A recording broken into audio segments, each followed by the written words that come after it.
Hello everybody, I'm just out here in the neighborhood. Sometimes I read these things. This one was a conscious choice. I really don't know what made me make the choice. This one was just at McKay's in Knoxville and cheap. Bloomsbury. Thank you to everyone in the neighborhood for being cool with me making my videos in public.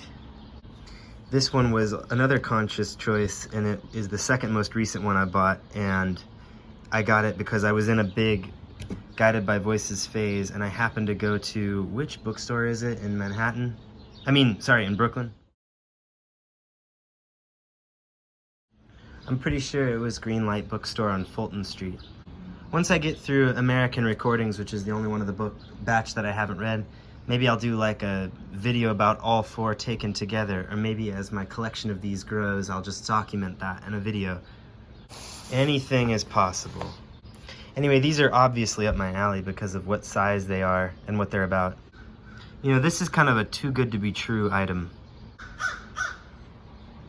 Wow, the crows are sketched. The crows are like leafy concern. I think the crows are saying ha ha ha because they're laughing at me because I read the 33 1/3 for Flood. And that's stupid. They need to get more post-cool.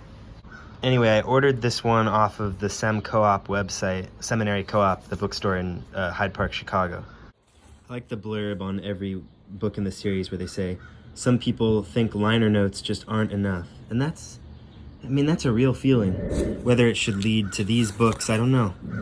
Importantly, this book is from 2014. I was happy to see that it was reprinted some. It made me feel like, oh, they're probably going to take more, I don't know, they're going to make more of them. This book I started reading curiously after I just went through a big Apollo 18 phase. I have a mixtape where I burned Apollo 18 in full, and then I put on a couple of other recent songs from like I Like Fun, and I also put on the audio of their Tiny Desk concert. As a visual, this is that CD that I burned. In my somewhat stupid commitment to anonymity, I point the camera away from my face. There's the CD. I did some special art. You got a USA you got a USA rocket, and you got a Russia rocket. Kind of a visualization of the space race, as called. And you've also got verbatim manufacturer. Nice. I'm sure that the authors of the book would have something to say about the fact that, cut along the dotted line, outline around the name of the band. With all due respect, my CD collection, my somewhat extensive They Might Be Giants CD collection, which isn't really that extensive, would be maybe a good topic for another video, but I'm not sure the appetite for videos about the collections of music. Actually, why don't I just do that? I don't know. Who cares? That digression finished. On to the book, which is our concern. The pages of these books always have a kind of not gonna yellow, very acid-free, kind of pure white color to them, which is, not the selling point. I guess to libraries it's a selling point. The authors thank John Flansburgh and John Linnell for their kind cooperation with this book, and indeed, quotes from Flansburgh and Linnell make for some of the best, funniest parts of the book. I flipped to the back to show you that we've got 128 pages here.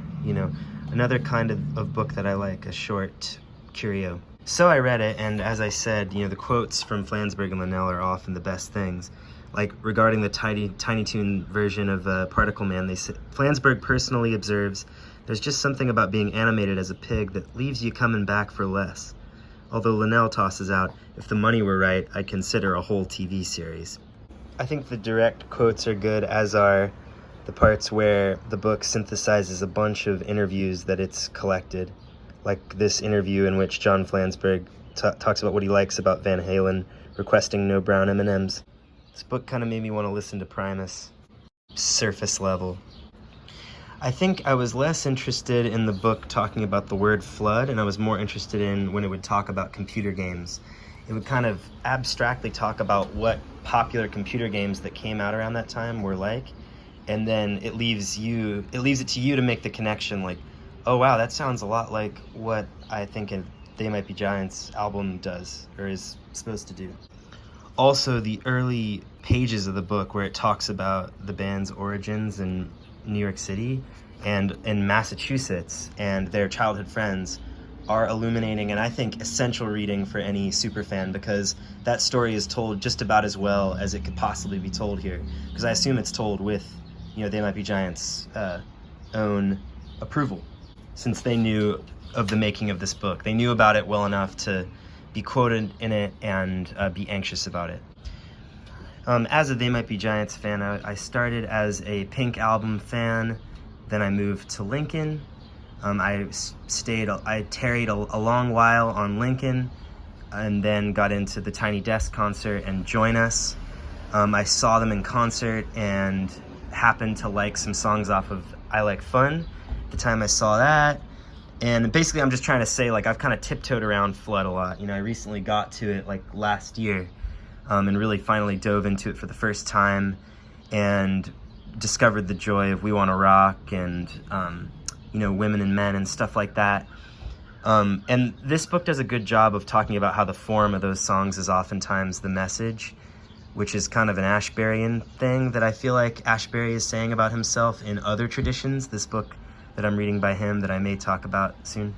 Yeah, so I tiptoed around Flood, but then I finally got to it and proceeded past it to John Henry and Factory Showroom, the phonograph song on which I actually really like.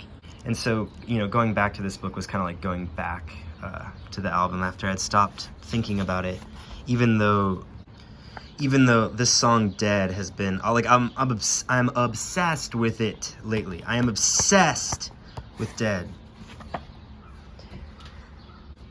My video on this book is reminding me of that video I did on the Little Red Book. I forget what book that was, but I hope you enjoyed this video. I hope you enjoy your reading. I hope that if you're reading something long, you have fun.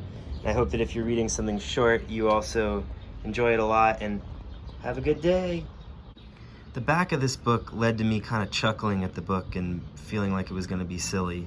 But of course I have to read it because I'm somewhat of a super. I highly recommend ordering books from there. In general, do you all like these 33 1/3 books, I mean, do you like them? What's your collection like, Are any of them especially good? Or especially, surprising? Or any of them especially bad? Humdrum?